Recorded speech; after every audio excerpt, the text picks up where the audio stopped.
Welcome to JavaScript for beginners. Now, as you can see, this is an ongoing series. Every month I come to you with a very condensed, compressed. I only have like 45 minutes here to give you a lot of JavaScript. I try to pack in as much as I can. This is session number 8. As always, please note that previous sessions are available on the AI website and also on the YouTube channel, of course. Now, remember, all these sessions are being designed and delivered in a sequence like a train, like a movie series or something. So each session builds on top of the previous session, and the next session builds on top of this session. So take as much as you can from the current session, ask whatever questions you can, but at the end of the day, please understand that the supporting material is where the real magic happens. The example code that I share in every session is also where most of the magic happens. And of course, the community discussion forum, which is open to students, is also where a lot of magic happens. So this is mainly for you to get a taste of what is happening, but most of the work happens with all these documents and supporting material. Now, first thing is, as always, I have updated my supporting documentation, the one sheet that I like to call it. I'm just sharing it again. It's already there with the AIU team. I'm sure they'll share with you on the student dashboard later as well, but I'm sending it to you also in the chat box. Now, please understand, the Zoom chat goes away when the session is over. So that document, the PDF document, please download it right away before the Zoom session is over for your reference. Now, what does the document contain? Let me quickly run through it. Okay, now as always, the important links is where the main thing happens. First thing is, whatever I'm teaching you, all the material is there already online in this repository called Front End for Students. Now, you'll remember from the very early session, I already spent a lot of time explaining how to use GitHub and stuff like that. So you already know that information is already there. So this is where all the code is available, and you'll see here that this is constantly updated. Dr. Walson, you can see, sir, before every session, for example, you see here the Jan 14, very, very early, even before the session happens, I make sure all the projects are added. I make sure 4 days ago, the new projects are added. As you can see, I've added a lot of projects for this session. So all the code is available, all the material is available, the video is available, of course. So don't forget, folks, that is where the real magic happens. So that is the first link from the one sheet document that I've already shared with you, and I share every session. Please download it before the Zoom session ends. And of course, a copy will be shared with you from the AI team as well. There are a lot of other links as well. Please explore them. Okay, on the document, the main thing is the first link. And of course, now please remember, coding, as I always say, is all about patience and discipline. So every week you have to code at least 5 to 10 hours if you have any plans of becoming a developer. Now, as always, I myself do a lot of coding. Like if I go to my GitHub here, I'm sure you can see here, and Dr. Watson, you can see it as well. So you can see all the green dots, guys. Every green dot is some amount of coding that I do. Even though I've been coding for more than like 20 years now, I still code regularly every day because there's always something new to learn, and the technology world is always changing. Okay, so please remember, I follow my own advice, which is coding regularly. I request you to do the same thing. So that's the main thing. And of course, today's session, once again, I have the material here, which is essentials of ES6, all the notes, whatever I'm talking to you. It's all added to the one sheet with example code. Every project that I'm talking to you with notes, with summary is already provided for you in the one sheet. And if you keep scrolling down, you'll see what was in the previous session. You keep scrolling down what was done in the previous session with links of every project. Dr. Wilson, does that make sense, sir? Every session, we are packing a lot of things. We can't cover everything in a single session. So what I do is I'm giving you this, think of this as a summary, like a notes for every session. So even if the session is over, I'm still there in the document, helping you, always helping you. So a lot of information is there in the document, including, of course, my student community, which we'll talk about at the end of the session, where you can ask questions. I do see some people sometimes ask questions and I reply to them. For example, Dr. Watson, sir, I have to say, I think this is one of your students. Just yesterday, I hope I'm Wow. not wasting anybody's time here. I just want to show, like, I was very surprised. I came this day, I got a notification here. Somewhere here, somebody had posted a question, sir, and I'm trying to find it. It was here, I think, and it was kind of nicer. Like there was a coding question, and I even helped out that person. Let me see. Yeah, here we go. Here we go. So there it is. Yeah, somebody did try to run my project, Professor. You can see here Wow. somebody, I don't know what the person is, like, Moses 2019. It made me very Mm. happy. He actually went through my code, he put some screenshots. And obviously, Professor, I promised to reply within 24 hours. So he put a question in the morning. I got up, I saw it, I replied. I even made a short video on how to solve the problem. So I do keep my promises, Dr. Olson. That's I just wanted to share that. So, my dear students, when you have questions, we have this open forum. Please don't forget, it is a free forum. You just have to post the question as you practice. And as you saw for yourself, I keep my promise. I reply to answers, but of course within 24 to 48 hours. Because it is a free that is forum, so I do have time yeah. zones and all that. So anyway, enough of that. But just to show that yes, we try to do the best we can here with our own limitations. So there you go. That's the one sheet document, Professor. Very, very important. So today's topic then, today we are going to talk about something called ES6, which is short for ECMAScript 2015. So what exactly is this ES6? What does it do? And why, it sounds so official and everything. Why do we need it? Now, of course, there are a lot of stuff there on the screen for you to read, but the main thing, of course, I would like to go ahead and give an explanation with some illustrations here, Professor. Now, please understand that the programming world, there are different languages. We've talked about it.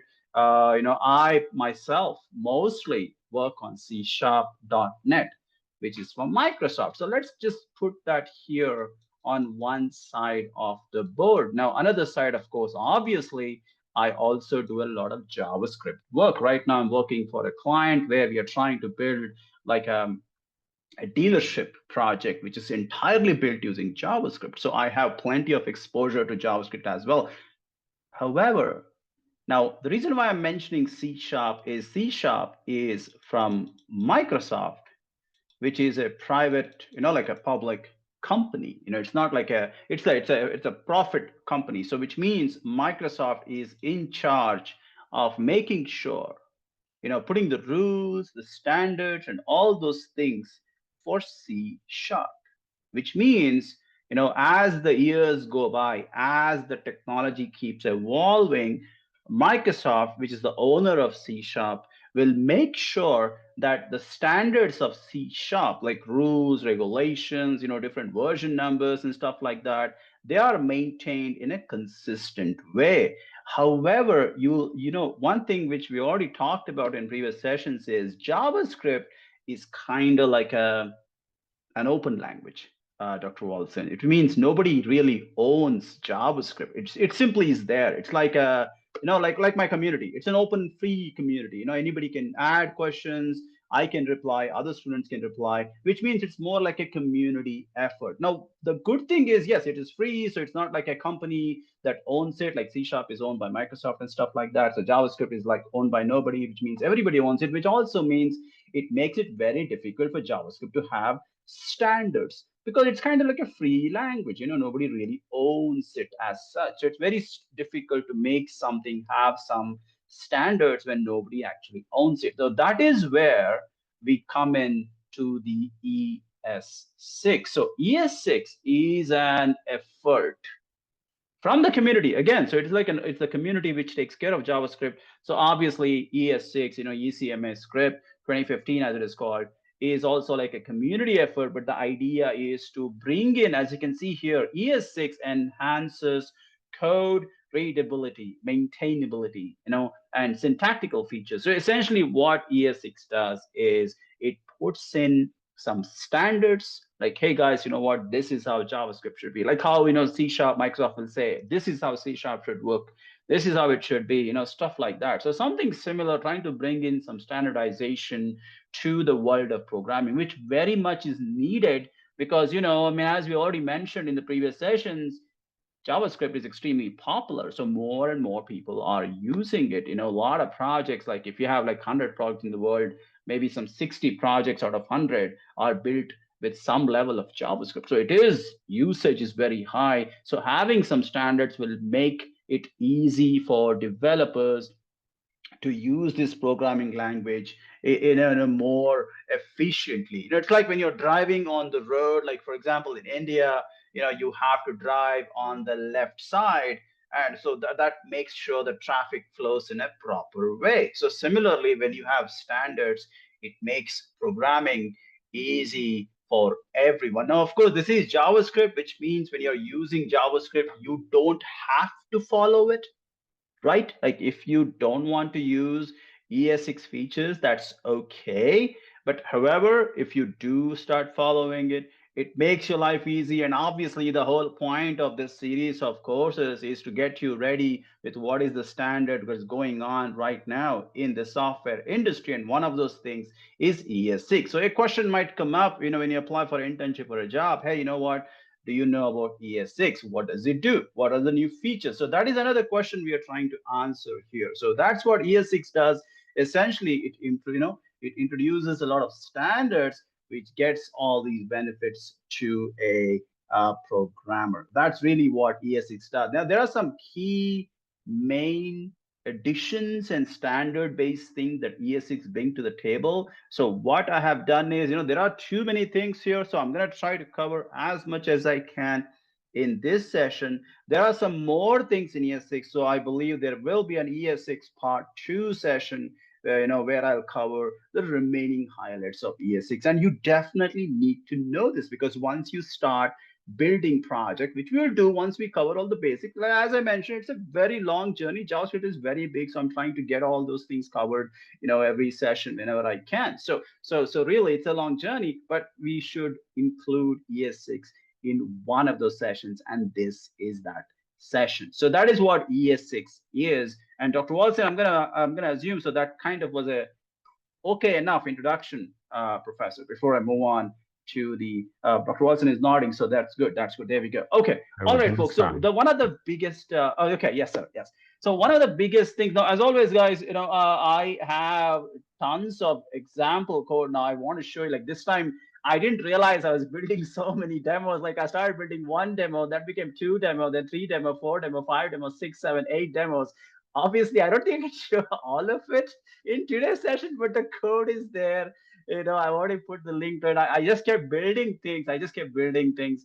So, but again, there's even more in part two. So I don't think I can show all the demos, but I'll show the key ones. But the rest of it is there for you to explore and ask questions in the community. So let's come back. So one of the biggest things about ES6 is the introduction of let.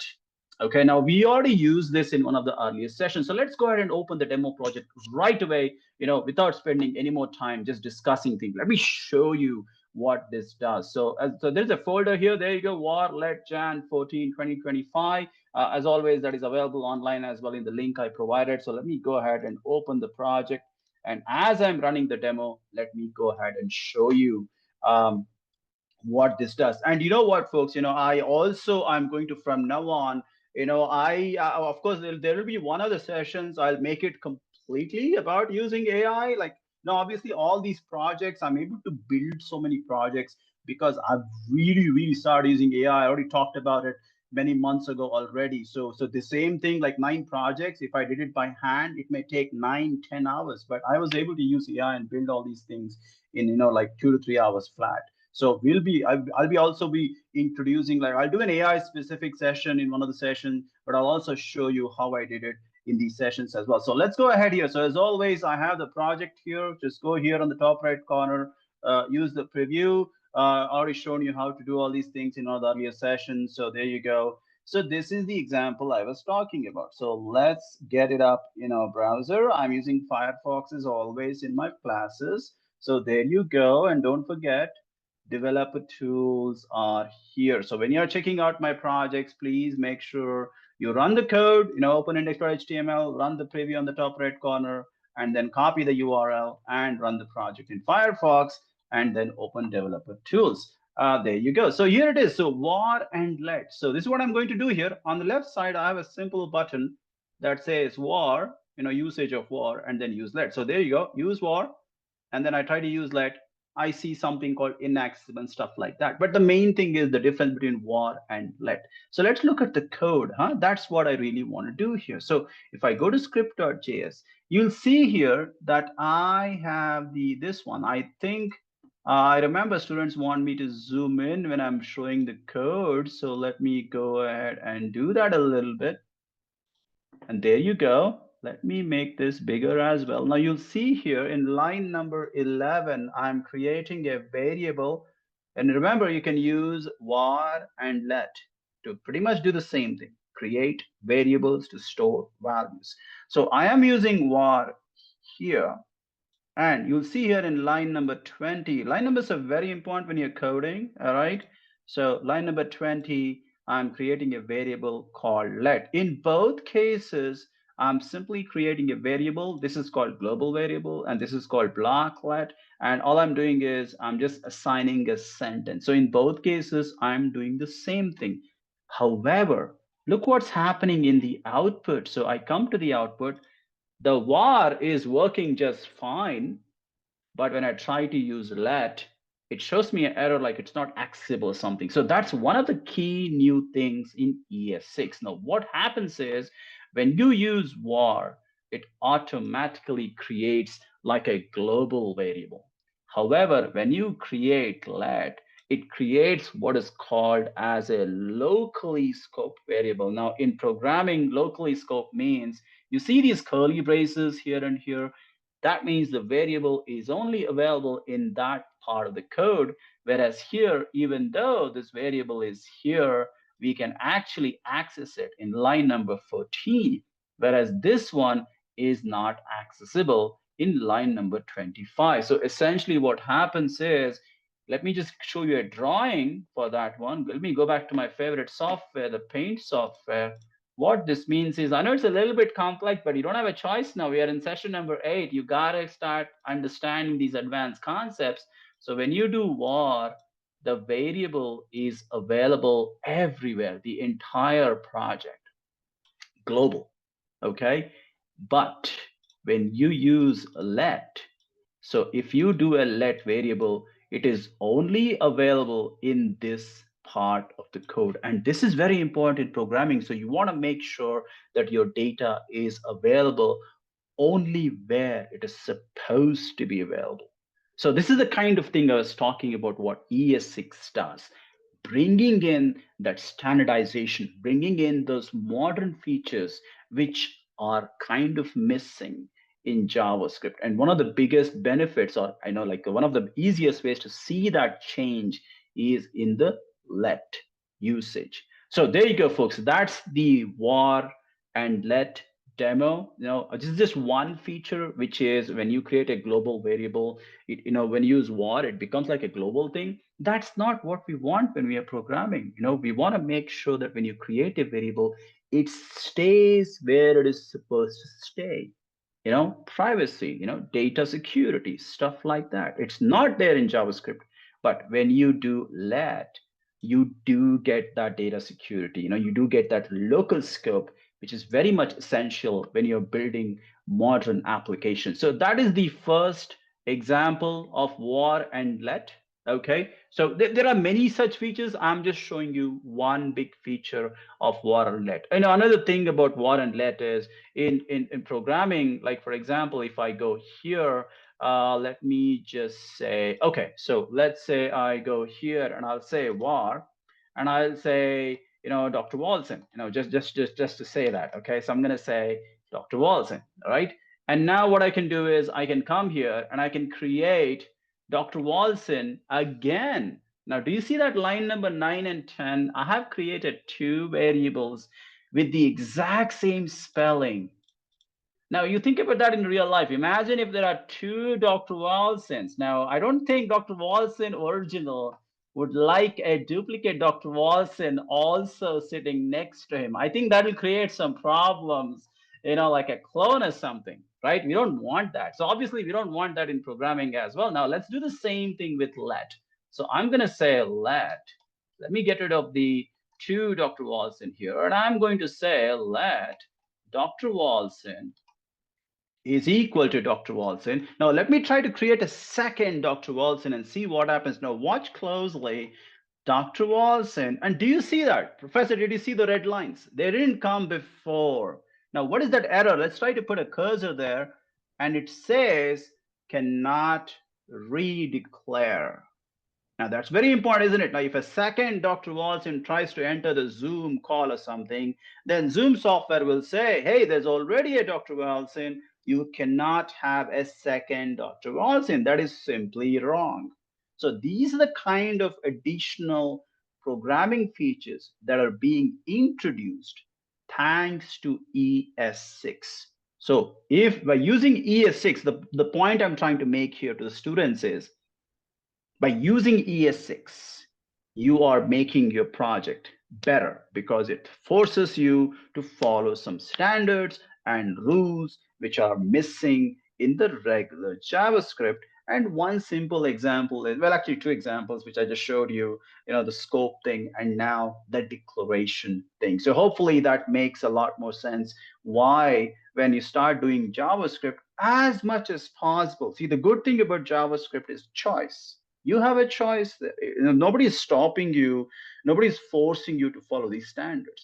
But it's good to follow the standards because your employer is asking for it, your university is asking for it, your internship is asking for it, and eventually when you start working on big projects, you will be expected to know these things. So in a way, you're not forced to do it. It's like when you see an elder in the family, you have to greet them, you have to show respect. If you don't show respect, nothing bad will happen. But if you do show respect, it is good for your life. It is good for your standing in society. So same way with standards, you follow the standards, makes you a better developer. So that's about war and let. Again, so it all looks very complex, but it is what it is. As we have talked before in many sessions, you got to keep practicing. You got to look at the example code and try new things on your own. So let's keep moving, guys. Like I said, there's too much stuff to cover here, so I'm going to go to the next example. Another feature of ES6 is arrow functions, right? So once again, I have a demo for that. Let me quickly open the arrow functions demo. That's going to be there in the one sheet document, but I will show you on the screen as well. There you go. I have a project here called, I have four actually. Arrow, Jan, 1, 2, 3, 4, A, B, C, D. Okay, so I'm going to go with the first one. All right then. So there we go. As always, open it in VS Code. And let's go here. There you go. Aha. And as always, let's open it in Firefox. Okay, very simple demo, but interactive nevertheless. So you have the regular function, you see here, something happened, and then you see here, this is an arrow function. So when I click on this on the right side, this is the regular non-ES6 old school JavaScript function being called. And this is the ES6 arrow function being called. Now here it looks same for us, because it's just the front of the project, but how exactly is the code working? Now that is for that we have to go back to VS Code, and here as always let's go to script.js. Now here you'll see what am I trying to do. Once again, let me go ahead and zoom in. I'm going to drink some water here, Dr. Walson. As I said, so it's kind of hot in India now and the winter is over.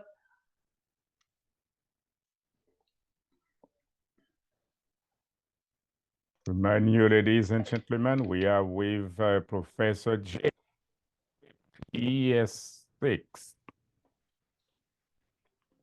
And yes, Dr. Walson, thank you, Dr. Walson. Yes, sir. So folks, so here, look at this. Again, line numbers are very important when you're coding. You got to start, your eye should immediately go to the left side of the code. Super important when you want to be a programmer, because, in big projects, we will have, I'm telling you, I worked on some files where we have 1,000, 2,000, even 3,000 lines in a single file. Very common to deal with big files. So anyway, so look at this one.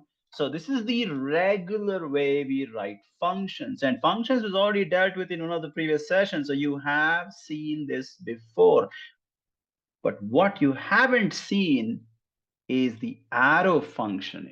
So normally what I do in the previous sessions is I like to write functions this way because it is a simple way of doing things, and again, because this is like a beginner way of doing things. But of course, going forward, as much as possible, we'll try to use ES6, and that is the arrow function we are talking about. So look at the difference here. So let's actually put them side by side. So I can actually do that by doing this. So there's a nice button here to split.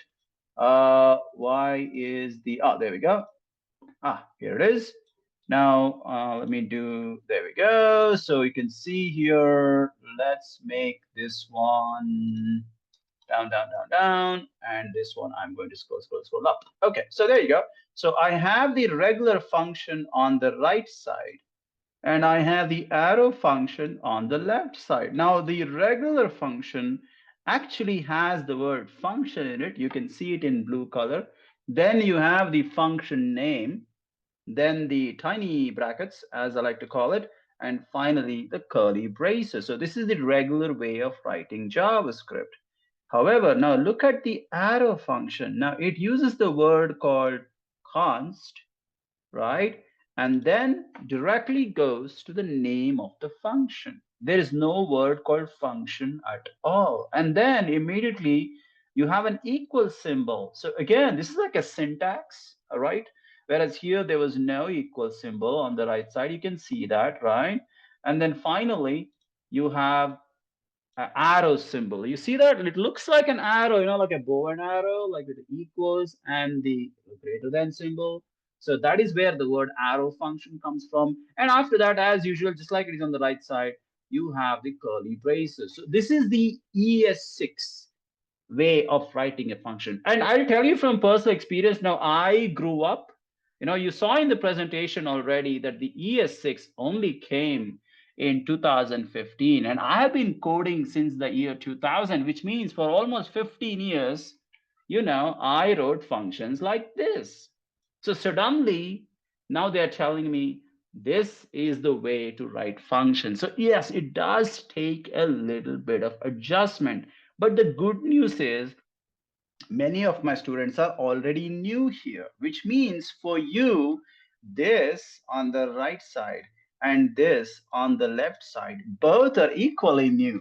So if you're going to start programming, you might as well start by learning the modern way of writing functions by following the ES6 principle. Like in my case, I'm an old guy. I need to forget the old stuff and then learn the new stuff. Now, that's my problem, but you don't have that problem. You're coming in with a fresh mind, a clean mind. So you should be able to jump right in with the arrow function and maybe not worry too much about this one, because most of the time, like you'll be seeing stuff like this, when you go online and look at demo projects or my code, somebody else's code, this is what you're going to see. So this is another standard that was introduced by ES6, arrow functions. Now, why do we call them arrow functions? Because you literally have an arrow every time you try to define a function. So that is where the name arrow function comes from. So let's quickly go through all the different variations we have in arrow functions. Now I did show you, like I have about 4 projects in arrow functions alone. So there are different variations in arrow functions, and I think we should quickly look at all of them one after another. So let's do that. Now this is another simple trick. When you are opening multiple projects, all you have to do is go to an empty space in the folder. Now you'll see here I have all these projects I want to show in today's session. So I have all these things here. I'm just gonna right click in a white area. I'm gonna say show more options, and I'm just gonna say open with code. And there you go. That's it. All the projects open up for you to explore them, together.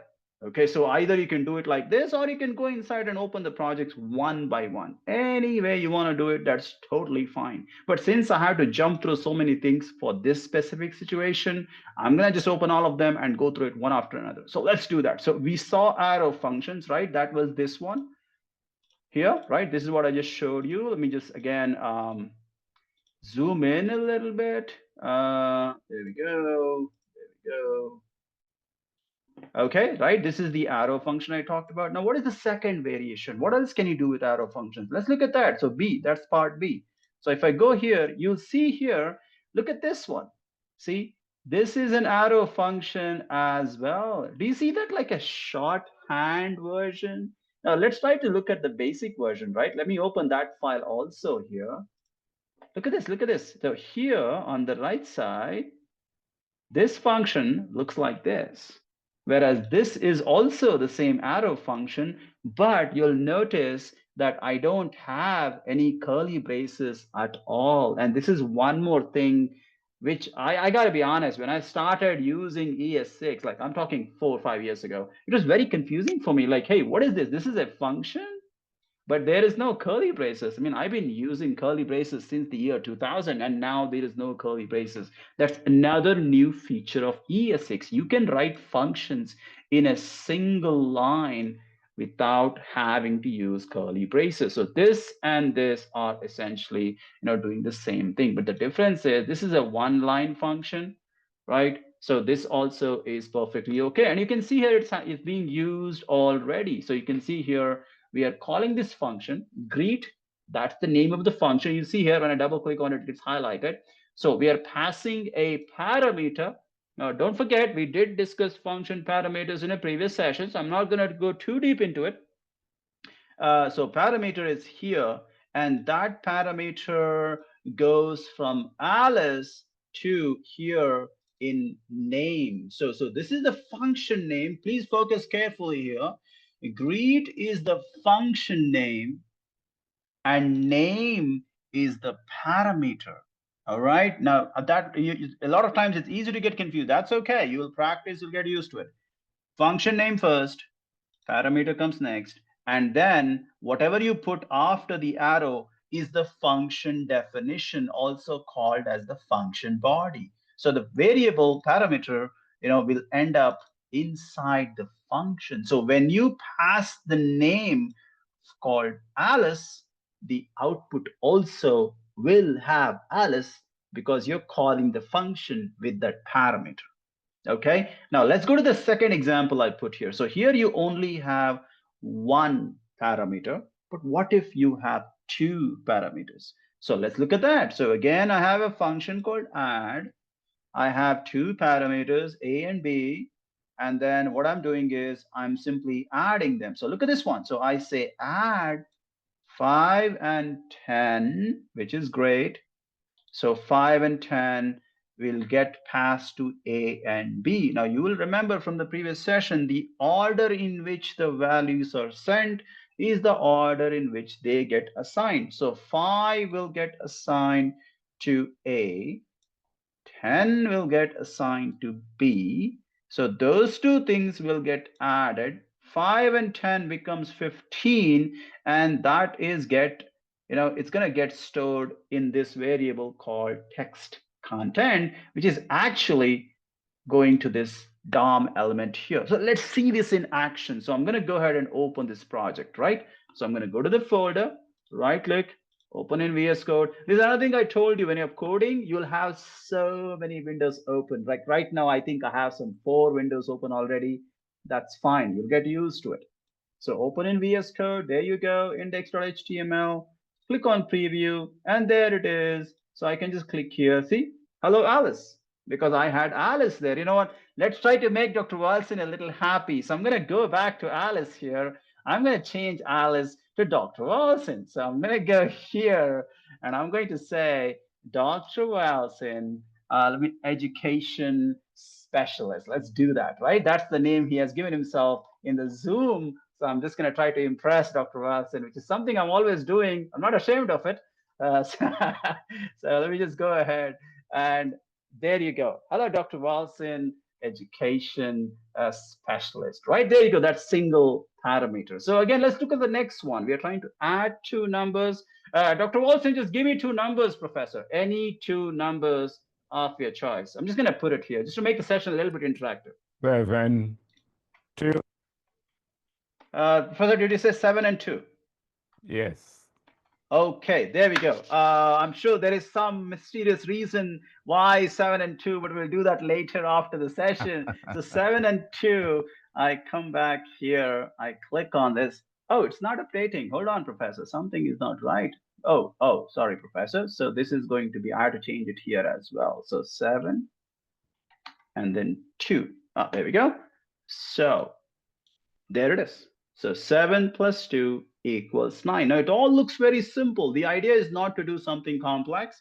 The idea is to do something simple so that you can focus on learning the arrow functions. Now there's another benefit of arrow functions. You don't have any curly braces at all. So the idea behind ES6 is to make you, the developer, a little bit more efficient, like more optimized. So that's what is happening here. Instead of writing functions, with function names, curly braces, and all that, so many lines, you start writing things with brevity, right? You can write long sentences or you can write short and sweet sentences. So the ES6 is about making sure you type less and get more work done.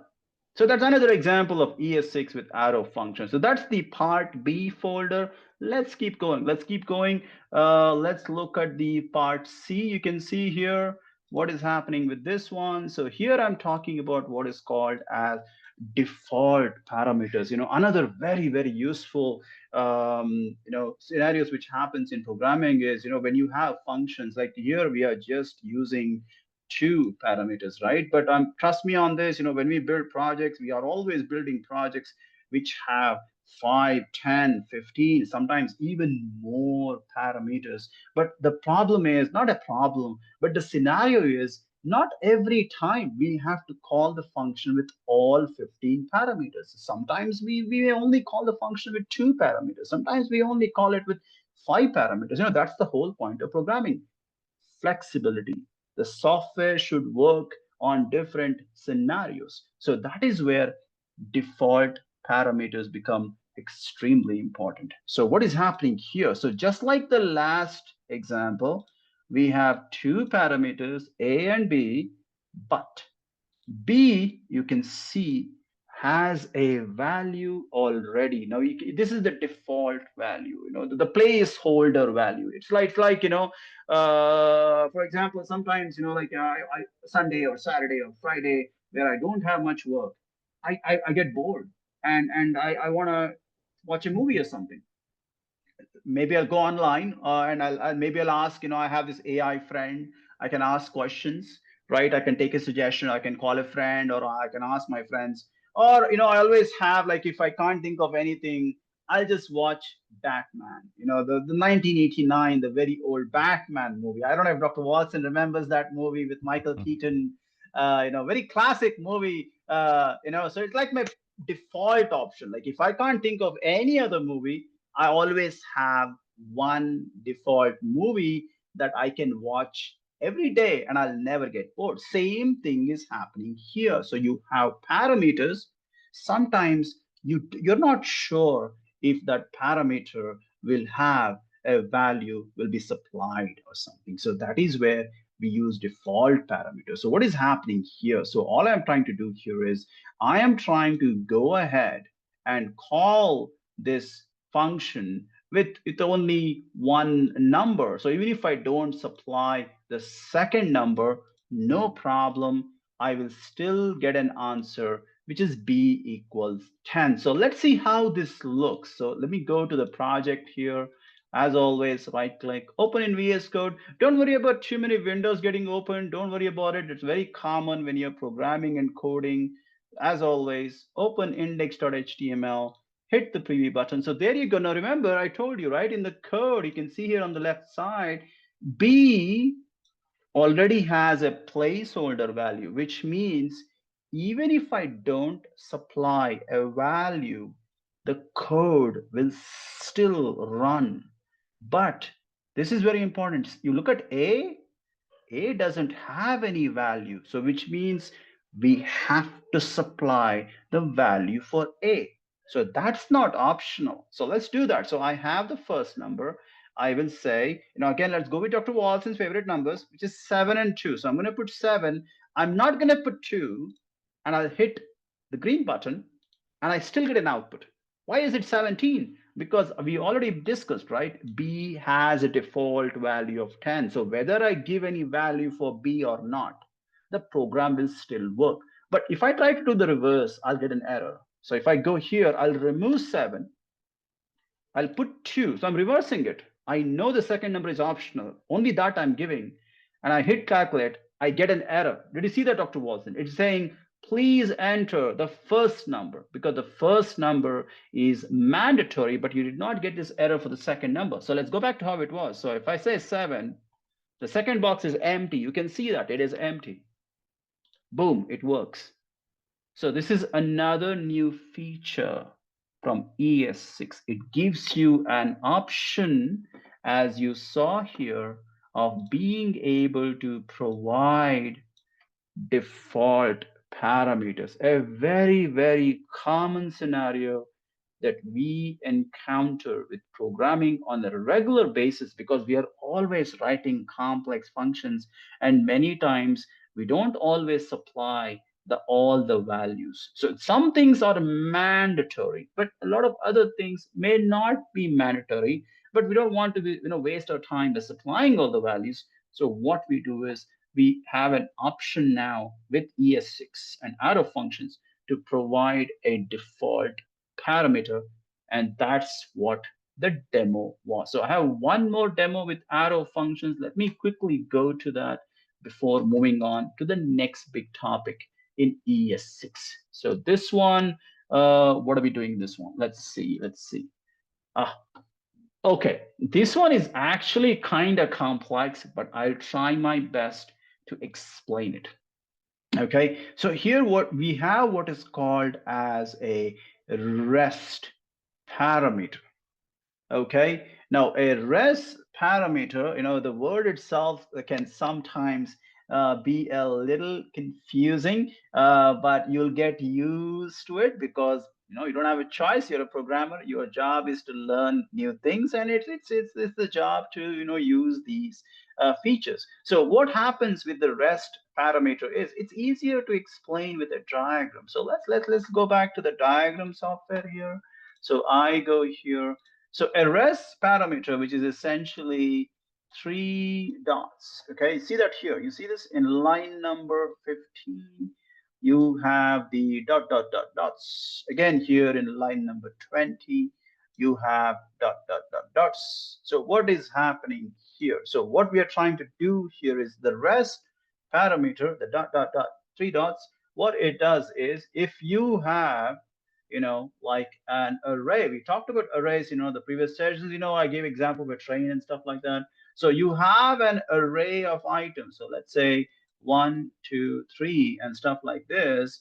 Oh, and what will happen is we try to split this array into individual parts automatically. Now, you'll remember in the previous session that when we talk about arrays, we have to use for loops and stuff like that. And then we can take each value one by one, and then we go ahead and we try to, process those values. That takes a lot of extra coding and things like that. So what REST parameter is doing is it gives you an option to automatically take those values, just go ahead and process it. So let's quickly, see the output for this. And then I believe, as I imagine, there's a lot of topics here. So I'll have to wrap down here, cool down, and move on to the questions. And I guess I just, like I said, there's going to be a part 2 for ES6, maybe part 3. So as I said, guys, there's a lot of features here. So let me quickly show you the output for this, and then we'll move on to the questions. Yes, Dr. Watson, let me just quickly do that, sir. Hold on, sir. Yes, sir. There we go. And there is one small thing about AI I want to just show them, Professor. So if you're going to, I don't mind if the session goes a little bit extra, sir, but I do want to show that to the students, a small thing about AI before we move on to the question section. But first, this one. So there we go.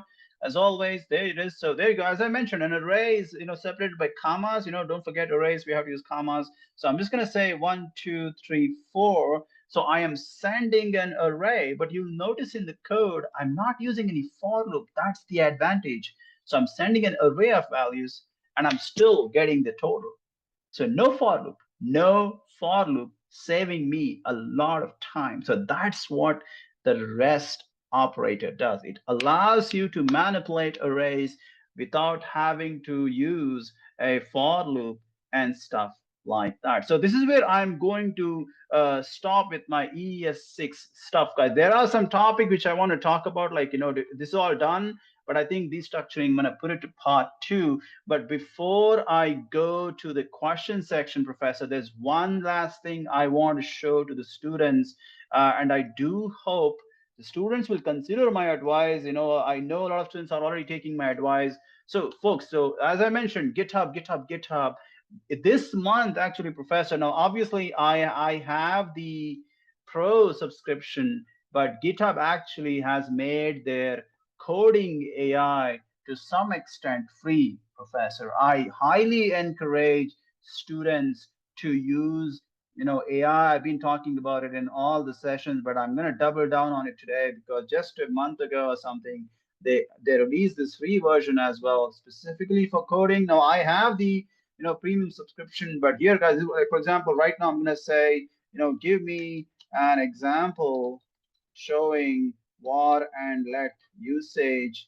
And then obviously you already know how AI works. It'll give me a cool example, and there it is. So I'll be doing a dedicated session on this AI and how to build projects in a future session, but I really want to, so the student, there's a free option as well and stuff like that. And I don't know how expensive $10 is for my students. Okay, but it is $10. It could be a lot of money for some people. But anyway, so it's $10 per month for the premium subscription. I'm not trying to sell you these guys. I'm not getting any commission for selling this. Some people, they say I talk so much about Microsoft. They think I'm a Microsoft agent. I'm not.